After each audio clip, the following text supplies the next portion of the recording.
যাক, অবশেষে শহরে চলে আসছি। কিন্তু ও কোথায়? ও যে বললো টার্মিনালে থাকবে, ওকে তো কোথাও দেখছি না।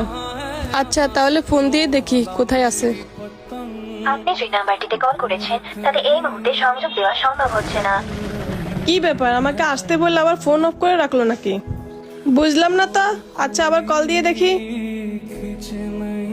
আপনি যে নাম্বারটিতে কল করেছেন তাতে এই মুহূর্তে সংযোগ দেওয়া সম্ভব হচ্ছে না।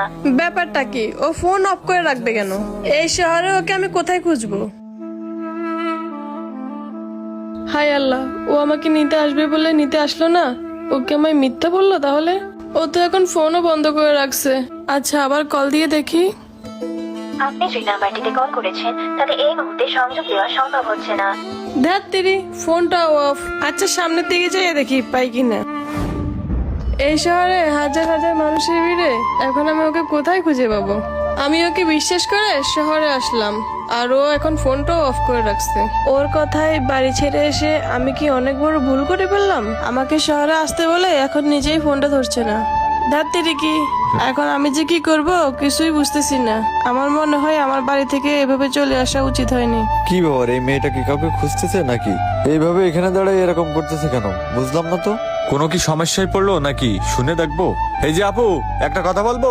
আপনি তো এখানে অনেকক্ষণ ধরে দাঁড়া রয়েছেন, কাউকে কি খুঁজতেছেন? আসলে না ভাইয়া, তেমন কাউকে না। কাউকে খুঁজতেছেন না? তাহলে এই জায়গা 3-4 ঘন্টা ধরে দাঁড়া রয়েছেন, বুঝলাম না তো বিষয়টা কি। আপু, আপনি এখানে দাঁড়া রয়েছেন কেন? আমি একজনের জন্য অপেক্ষা করতেছি, সে এখনো আসেনি। আপনি এখানে হতাশার মতো ঘুরে বেড়াচ্ছেন। আসলে বিষয়টা কি আপনি আমারে নির্ভয়ে বলতে পারেন? আসলে ভাইয়া, আমি একজনকে অসম্ভব ভালোবাসি। তার জন্য আমি স্বামী সংসার ছেড়ে শহরে পালিয়ে চলে আসছি। আমি যার জন্য বাসা থেকে পালিয়ে চলে আসছি, এখন এসে দেখি তার ফোনই বন্ধ।